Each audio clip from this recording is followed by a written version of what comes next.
여러분 한 주간 삶의 터전에서 여러분 어떻게 사셨습니까? 여러분 불평하며 사셨나요? 아니면 여러분 감사하며 사셨나요?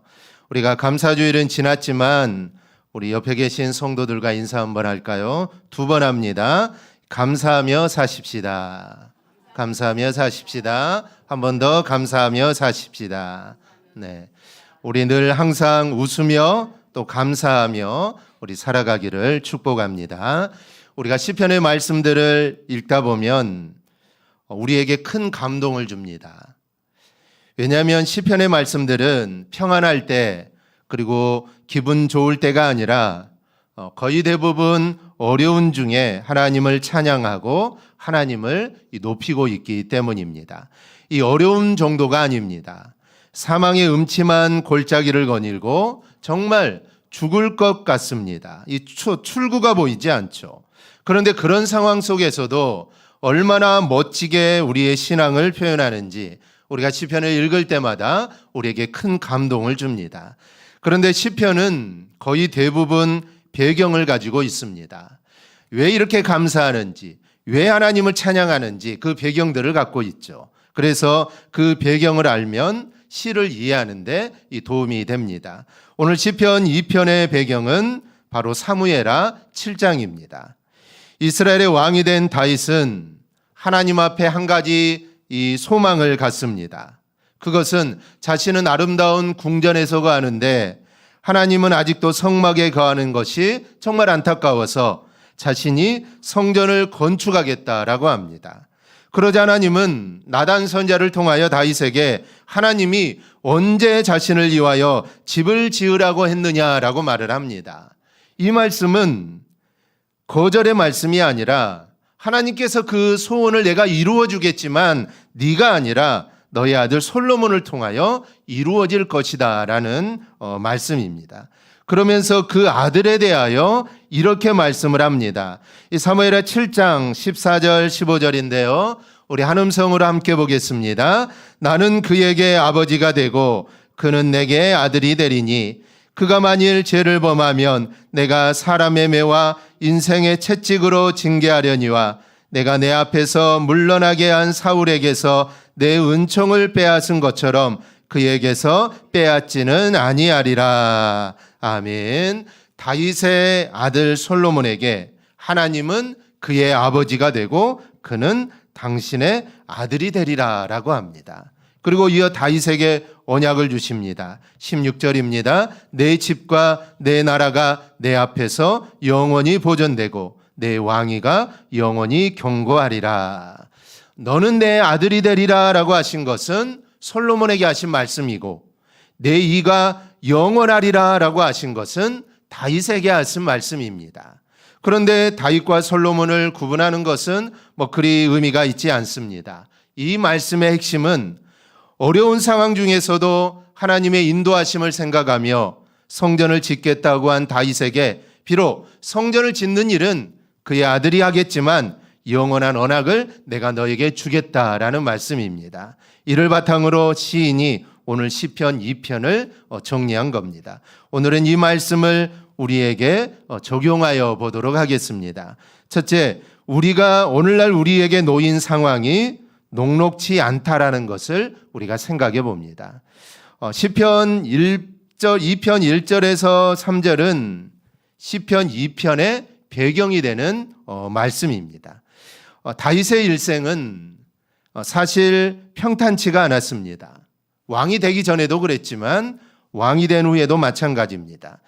다윗은 강력한 왕국을 이루었습니다. 즉 전쟁을 나갈 때마다 하나님이 승리하게 해주셨기 때문에 그는 아주 거대한 왕국을 이루죠. 하지만 주변 나라들로 인하여 항상 긴장이 있었습니다. 그래서 1절을 보면 어찌하여 이방 나라들이 분노하며 민족들이 헛된 일을 꾸미는가.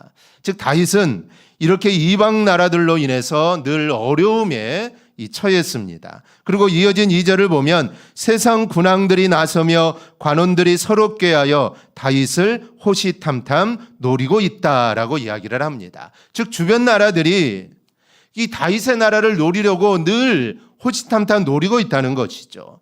즉 다윗은 왕이지만 그의 자리는 이렇게 항상 위태로웠습니다.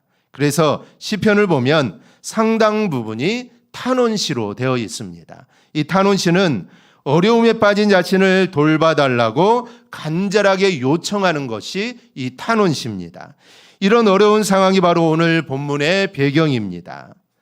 아주 은혜로운 약속이 주어지는 본문이지만 사실 그 은혜가 주어지는 삶의 자리는 그다지 은혜롭지 않다라는 것을 우리가 알 수가 있습니다. 언약을 받은 다윗의 삶은 늘 이렇게 긴장 속에서 살아가는 삶입니다. 우리의 삶도 그다지 다르지 않습니다. 저마다 놓인 상황들은 다 다르지만 힘들고 어려운 삶을 살기는 모두 다 마찬가지입니다. 믿는다고 삶의 환경이 천국으로 바뀌는 것이 아닙니다. 여전히 우리의 두 발은 세상을 디디고 살기 때문에 우리에게 주어지는 상황은 어렵고 힘들기 마련입니다. OECD 통계에 따르면 우리나라 비정규직 비율은 30%에 이른다고 합니다. OECD 회원국 중에 가장 높은 비율입니다. 이것은 통계로 잡힌 것이고 체감되는 비정규직은 비율은 훨씬 높습니다. 주변에서 만나는 이들을 보면 정규직보다는 비정규직이 훨씬 많습니다. 또 정규직이라고 하더라도 작은 회사는 언제 회사가 어려워질지 모르죠. 그래서 언제 또 비정규직이 될지도 모릅니다. 큰 회사, 대기업, 정규직 안정되어 있지만 또 업무량이 얼마나 많은지 모릅니다. 그래서 정규직이라고 해도 힘들고 또 비정규직이라고 해도 이거 쉽지가 않습니다. 중국에서는 대학 졸업식장에서 유행처럼 번지는 퍼포먼스가 있습니다. 그것은 바로 시체놀이입니다. 대학의 졸업이 즐겁고 이제 사회로 나아가는 정말 희망이 넘치는 대학 졸업장이 아닙니까? 졸업식이 아닙니까? 그런데 졸업하는 이들이 저마다 시체처럼 사진을 찍습니다.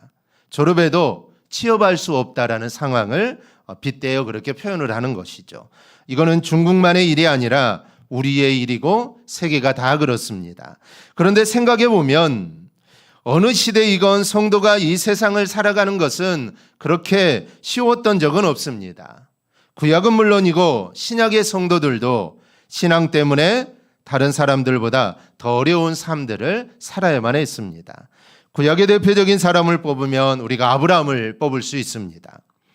아브라함이 그가 살고 있는 곳을 떠나 가나안으로 가는 과정이 어땠을까요? 이게 쉽지가 않았습니다. 아브라함의 가문은 대대로 우상을 만들었습니다.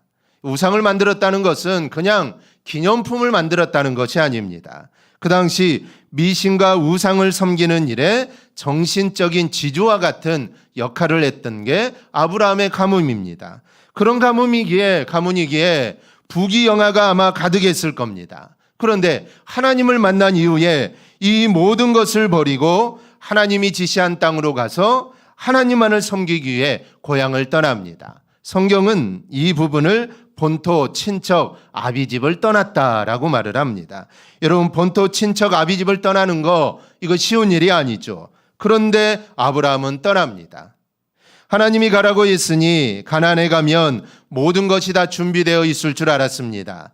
그런데 도착한 첫 해부터 가나안에 가뭄이 들죠. 그래서 그는 애굽으로 내려갑니다. 그리고 그곳에서 자신의 아내를 바로에게 빼앗길 뻔하죠.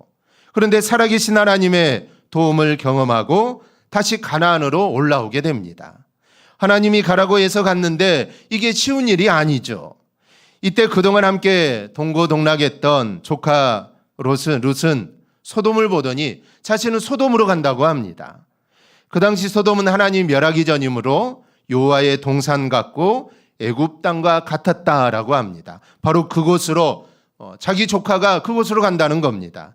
그러니 아브라함은 어떤 생각을 했을까요?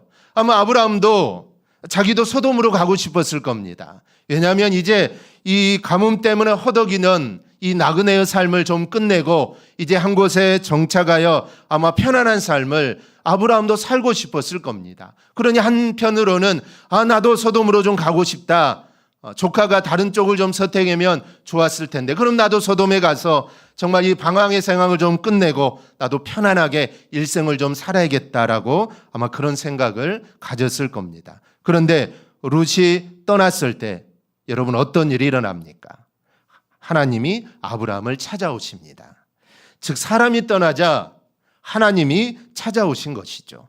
오늘 우리에게 이처럼 사람이 떠난 자리에 하나님이 찾아오시는 은혜가 임하기를 소망합니다. 여러분 우리에게는 하나님만 있으면 됩니다.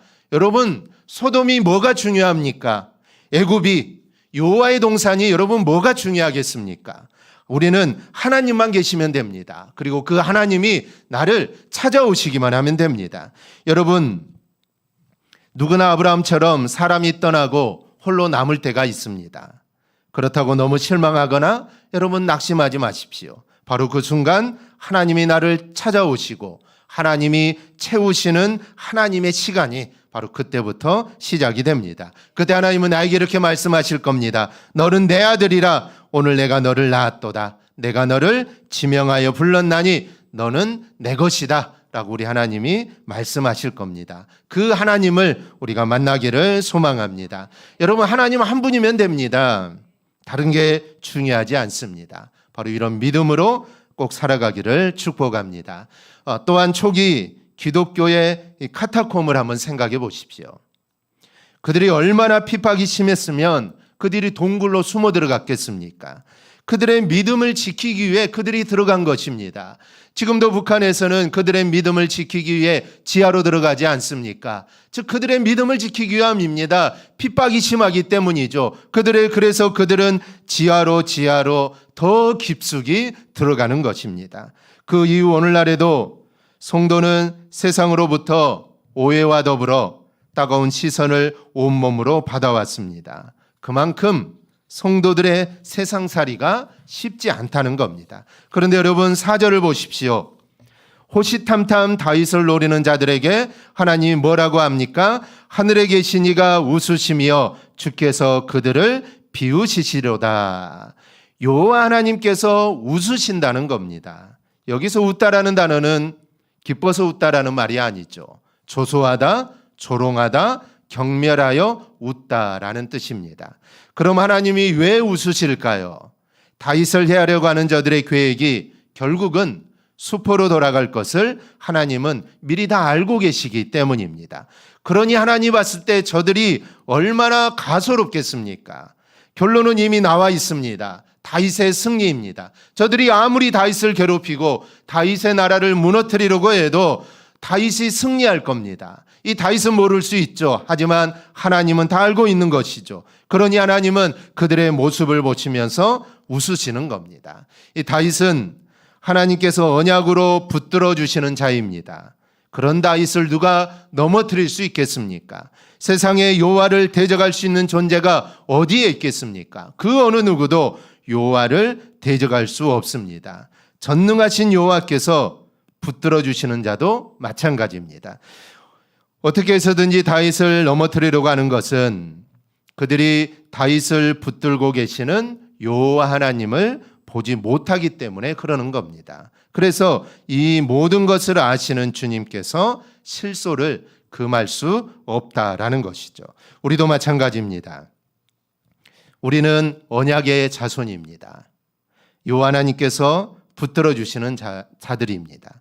물론 세상에서 우리는 약한 자들이고 우리는 갖지 못한 자들입니다. 그래서 가진 자들에 의해서 비하면 우리는 주눅들 수밖에 없고 또 그들에 의하여 휘둘릴 수밖에 없는 존재들입니다. 그러나 우리가 보아야 할 게 있습니다. 바로 우리를 붙들고 계시는 여호와 하나님을 우리는 볼 줄 알아야 합니다. 그분은 애굽의 10가지 재앙을 내리신 분이고 홍해를 가르신 분이고 가나안의 7 족속을 몰아내신 분입니다. 우리는 이 전능하신 하나님을 우리는 보아야 합니다. 그런 우리를 상황의 열악함 때문에 업신여기며 함부로 대하는 자들이 있다면 하나님께서 어떻게 보신다는 겁니까? 그런 그들을 보시면서 우리 하나님께서 비웃으십니다. 우리 하나님께서 실수하신다는 것이죠. 어처구니가 없다라는 것이죠. 내가 저들을 붙잡고 계시는데 너희들이 그들을 저렇게 대하고 있으니 우리 하나님이 그들을 보시면서 정말 너무나도 어처구니가 없다라는 것입니다. 그들은 전능하신 하나님을 보지 못한다라는 것이죠. 그러니 세상에서 여러분 억울한 일을 당하면 여러분도 그저 웃어주면 됩니다. 내 안에 여호와 하나님이 계십니다. 그러니 여러분 너무 마음에 담지 마시고 그냥 웃고 넘어가면 됩니다. 내 안에 하나님이 계시기 때문에, 하나님이 해결해 주시기 때문에 우리는 그냥 웃으면 됩니다. 어쩌면 우리가 사는 이 세상의 삶은 더 나아지지 않을 수도 있습니다. 세상에서 우리는 그리 평탄한 자리에 서지 못할 때가 많습니다. 세상은 믿음으로 살려는 그리스도인들을 더 힘들게 할 수도 있습니다. 우리가 살아가는 세상은 녹록하지가 않습니다. 그런데 우리가 알아야 할 것은 세상은 그럴지라도 주님의 약속은 변함이 없다라는 사실입니다. 그리고 그 주님이 우리의 아버지가 되십니다. 하루는 미국의 큰 호텔에 한 노신사가 들어와서 호텔 직원에게 이렇게 말을 합니다. 이 호텔에서 가장 저렴한 방 하나를 주십시오. 그러자 그 직원은 그 노신사가 재벌 록펠러임을 금방 알아차리고 의아한 표정을 지으며 다시 묻습니다. 당신 같은 부자가 왜 하필이면 제일 싼 방을 찾습니까? 그러자 그야 물론 싼 방이 제일 좋으니까요. 이렇게 말을 합니다. 이 말을 듣고 직원이 또 묻습니다. 당신의 아들도 가끔 우리 호텔을 들르곤 하는데 그럴 때마다 당신의 아들은 이 호텔에서 제일 비싼 방을 찾습니다. 그런데 정작 당신은 왜 가장 싼 방을 달라고 합니까? 그러자 록펠러는 웃으며 다음과 같이 대답을 합니다. 내 아들에게는 나 같은 부자 아버지가 있지만 나는 그런 부자 아버지가 없기 때문이지요. 이렇게 말을 합니다. 우리의 아버지가 되시는 하나님도 마찬가지입니다. 하나님은 전능하신 분이고 이 세상의 모든 것이 우리의 아버지가 되신 하나님의 것입니다. 그러니 내가 부족하다고, 연약하다고, 내가 혼자라고 여러분 낙심할 이유가 없습니다. 우리가 넉넉하고 평안하고 풍요롭게 살 수 있는 것은 나의 아버지가 되시는 전능하신 하나님을 내가 의지하는 것뿐입니다. 여러분 주변 상황에 흔들리지 말고 오직 하나님만을 바라볼 수 있기를 바랍니다. 우리가 하나님을 바라볼 때 하나님이 나와 함께 하시고 그러면 우리의 삶은 늘 싱글벙글 웃는 삶이 될 줄 믿습니다. 이 사실을 기억하고 늘 하나님만을 바라보며 살아가기를 축복합니다. 둘째는 하나님이 우리를 당신의 아들이라고 하시는 것을 우리는 보아야 합니다. 어느 다큐멘터리를 보더라도 주제가 부모나 또 어머니일 경우는 자녀의 어떤 모습이든지 다 받아주고 또 자신의 입에는 들어가는 것이 없어도 자녀 입에 들어가는 것이 한없이 기쁘기만 합니다. 부모는 왜 자녀에게 이렇게까지 하는 걸까요? 그것은 낳았다라는 말에서 우리가 답을 찾을 수 있습니다. 내가 낳은 자녀는 나에게 특별할 수밖에 없습니다. 여러분 세상의 모든 아이들이 다 예쁩니다. 어린아이들 얼마나 예쁩니까? 그런데 내가 낳은 자녀는 그것을 넘어섭니다. 세상 그 무엇도 대신할 수가 없죠. 설령 내 목숨을 주는 한이 있더라도 주저하지 않습니다. 그 이유는 내가 낳았기 때문이죠. 자녀에 대해서 하는 말 중에 눈에 넣어도 아프지 않다라는 말이 있습니다. 여러분 우리의 눈은 엄청 예민합니다. 여러분 티끌 하나 눈에 들어가도 얼마나 괴롭습니까? 눈을 뜰 수도 없죠. 그만큼 예민한데 우리의 자녀는 내 눈에 넣어도 아프지 않다는 겁니다. 그만큼 자녀가 애틋하다라는 표현이죠. 그런데 오늘 시인의 표현을 보면 이렇게 나옵니다. 7절입니다. 우리 7절 함께 보겠습니다. 내가 여호와의 명령을 전하노라. 여호와께서 내게 이르시되 너는 내 아들이라. 오늘 내가 너를 낳았도다. 아멘. 하나님은 나를 당신의 아들이라고 합니다. 나를 낳았다라는 것이죠. 앞서 의인을 괴롭게 하는 자들 하나님께서 비웃으신다고 했죠. 그 이유가 여기에 있습니다. 바로 하나님께서 성도인 나를 낳았기 때문에 하나님께서 그들을 비웃으시는 겁니다. 세상 사람이 생각할 수 없는 아주 특수한 관계이기 때문이죠. 당신이 낳은 자를 당신이 보호하는 것은 이거는 당연한 일 아닙니까? 내가 낳은 우리의 자녀들 누가 괴롭힌다면 당연히 내가 보호해야겠죠. 마찬가지로 하나님이 나를 낳았기 때문에 나를 괴롭히는 자들, 하나님이 당연하게 보호할 건데 정말 아무것도 아닌 것들이 조금 강하다고 당신의 아들을 괴롭히니 하나님이 봤을 때 너무나도 이게 가소로운 겁니다. 그런데 하나님께서는 그냥 말로만 너는 내 아들이라 하시지 않습니다. 여러분, 말로만 해도 얼마나 감사한 일입니까? 하나님 말로만 너는 내 아들이다 라고 이거 고마운데 말씀만이 아니라 실제로 당신이 낳았다라고 말을 합니다. 이 낳았다라는 말은 그냥 할 수 있는 말이 아닙니다. 그리고 낳았다라고 하는 말이 실제인 순간 낳은 자와 그 자녀는 특별한 관계에 들어서게 됩니다. 그럼 하나님께서는 우리를 어떻게 낳았을까요? 바로 예수 그리스도의 십자가로 우리를 낳으셨습니다. 하나님은 우리를 자녀로 낳으셨는데 십자가라는 해산의 고통을 감당하신 겁니다. 그냥 말로만 우리를 낳은 게 아닙니다. 해산의 고통을 아시고 우리를 낳은 것이죠. 사실 본문에서 너는 내 아들이다 라고 말하는 것은 다윗 언약의 핵심입니다. 그의 자손에게 왕위가 끊어지지 않게 하신다라는 이 내용과 이어지는데 이는 바로 예수 그리스도를 통하여 이루어지게 되죠. 다윗뿐 아니라 그 후손에게 너는 내 아들이라 라고 할 수 있는 것은 바로 예수 그리스도의 십자가를 바라보시면서 하나님이 말씀을 하신 겁니다. 즉 예수 그리스도의 십자가 안에서 우리는 하나님의 자녀가 된 것입니다. 하나님이 얼마나 자신의 독생자 예수가 십자가에 달리실 때 얼마나 그의 마음이 아팠겠습니까? 그 아픔이 바로 우리 어머니들이 자녀를 낳을 때 그 해산할 때 있는 그 고통과 같다는 것이죠. 바로 그런 고통으로 하나님은 우리를 낳으신 것이고 우리를 자녀 삼으신 것입니다. 바로 그런 은혜가 우리 안에 있는 것이죠. 그리고 하나님께서는 앞으로 되어질 모든 하나님의 자녀들, 그 자녀들을 바라보시면서 바로 예수 그리스도의 그 십자가를 바라보시면서 그의 자녀들을 자신의 아들로 삼으신다라는 말씀입니다. 이렇게 하나님께서 우리를 이렇게 낳으셨기에 하나님과 우리 사이는 여러분 남다를 수밖에 없습니다. 우리는 이 사실을 생각하면 어떤 상황 속에서도 하나님의 보호하심과 인도하심에 대해서 우리는 의심할 수가 없습니다. 그러기에 우리는 어떤 어려운 일, 또 어떤 억울한 일을 당하더라도 우리는 세상에서 낙담할 필요가 없습니다.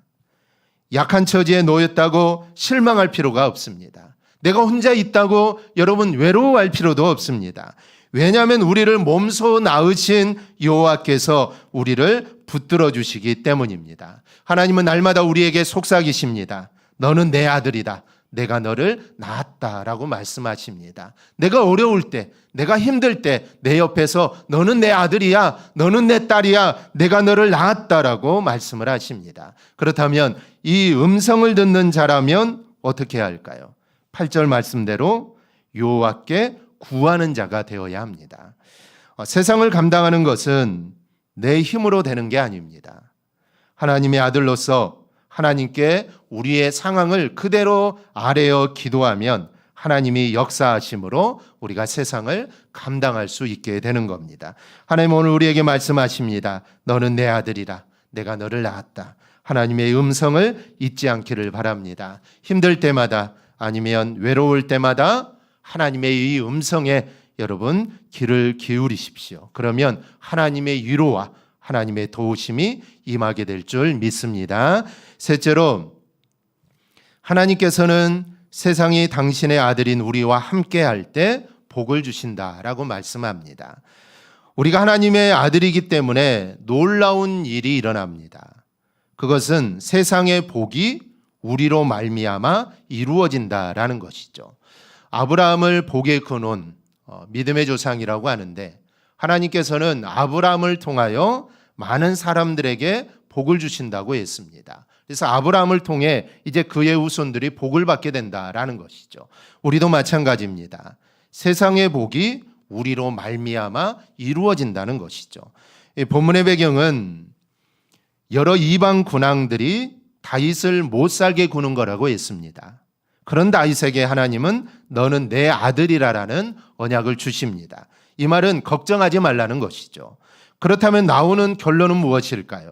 9절을 보면 아들을 어렵고 힘들게 하는 세상에 대해서 철창으로 깨뜨리시고 질그릇같이 부수신다라고 합니다. 아들과 원수가 되면 그 원수를 아들이 아닌 아버지 되신 하나님께서 그렇게 깨트려 버리신다는 것이죠. 그래서 시인은 세상을 향하여 다른 길을 제시합니다. 그렇게 부서질 게 아니라 아들과 함께 한번 해보라는 겁니다. 아들을 대적해서 그들이 너희가 그렇게 깨어지고 망하지 말고 그 아들과 함께 한번 해보라는 겁니다. 아들과 함께 하면 어떠한 일이 일어날까 너희가 알게 될 건데, 그러니 아들과 함께 해보라는 것이죠. 그래서 세상 군안들과 재판관들을 향하여 교훈을 받으라고 하시면서 11절에서 여호와를 경외함으로 섬기고 떨며 즐거워하라 라고 말을 합니다. 대적하지 말고 함께해서 섬기며 떨며 즐거워하는 삶을, 즉 즐겁게 살라라는 것이죠. 그리고 12절을 보면 여호와를 경외함으로 섬기며 떨며 즐거워하는 일은 결국 그의 아들에게 입 맞추는 것이다 라고 말을 합니다. 입을 맞춘다는 것은 상대방을 받아들인다라는 의미입니다.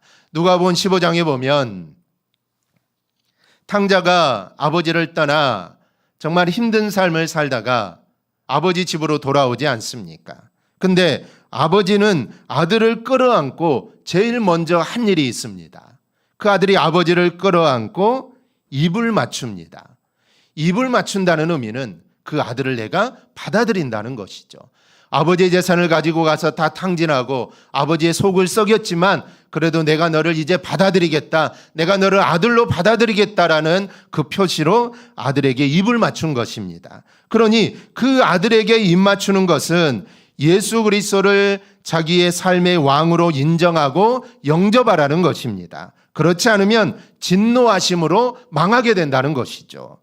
결국 핵심은 하나님께서 내 아들이라고 하는 성도들과 함께하는 자들은 희망이 넘치는 길들이 열리지만, 하나님께서 내 아들이다, 내 백성이다, 내 딸이라고 하는 자들과 그들을 괴롭히는 자들은 진노하심에 놓이게 된다라는 사실입니다. 기준점은 하나님의 아들과 화평한 관계를 맺느냐 하는 점입니다. 하나님은 우리를 높이십니다. 우리를 하나님의 아들로 알고 그에 합당한 대접을 하는 자들을 우리 하나님은 형통하게 하십니다. 그런데 반대로 우리를 하나님의 자녀인 줄로 알면서도 그에 합당한 대접을 하지 않는 자들은 망하게 하심으로 하나님이 우리를 높이신다는 것이죠. 그 이유는 단 하나입니다.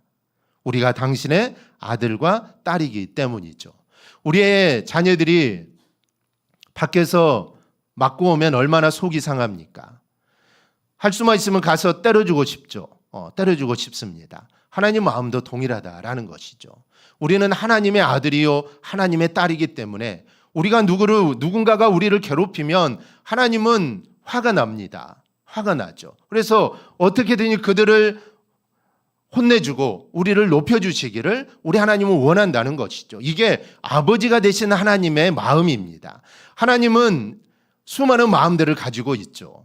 어떨 때는 아버지와 같은 마음, 어떨 때는 어머니와 같은 마음도 있고, 어떨 때는 마치 형제와 같은 마음도 있고, 하나님은 우리 하나님 안에 수많은 마음들이 있는데, 오늘 본문의 마음은 바로 하나님이 우리를 낳은 아들과 딸을 둔 부모와 같은 그런 마음을 우리에게 말씀해 주는 것입니다. 그러니 우리가 그런 세상을 바라보는 것이 아니라 우리와 함께 하시는 하나님만을 바라볼 때 하나님께서 우리를 높여주신다라는 사실입니다. 여러분, 세상의 기준으로 우리는 세상을 봐서는 안 됩니다. 세상 기준으로 보면 여전히 믿지 않는 자가, 우리를 괴롭히는 자가 잘 됩니다. 그들 앞에서 우리는 억울하고 손해보고 우리는 피해보는 것 같습니다. 그러나 여러분, 절대로 그렇지 않습니다.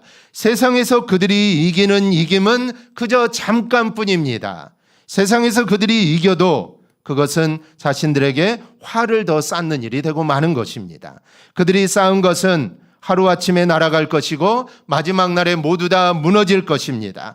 오직 여호와께서 당신의 아들이라고 하시는 우리에게는 하나님의 복이 임하게 된다라는 사실입니다. 그러니 우리는 세상의 복을 나누는 존재인다는 것을 우리가 잊지 말고, 어떤 상황 속에서도 하나님이 우리를 너는 내 아들이다라고 하시는 말씀을 여러분 기억하시기를 바랍니다. 내가 너를 낳았다. 이 말씀을 잊지 말고 여러분 꼭 기억하며 살아가기를 바랍니다. 말씀을 맺습니다. 여러분 세상이 어떤지에 대해서 너무 여러분 신경 쓰지 않기를 바랍니다. 여러분 세상이 중요한 게 아닙니다. 세상이 형통하고 예수를 믿지 않는 자들이 잘 되고 형통하고 복을 받고 잘 사는 거 여러분 이게 중요한 게 아닙니다. 우리가 여호와 하나님의 자녀라는 이 사실이 여러분 정말 중요합니다. 우리 모두 이 말씀으로 힘을 얻고 또 행복을 누리며 살아가기를 주님의 이름으로 축원합니다. 아멘. 기도하겠습니다.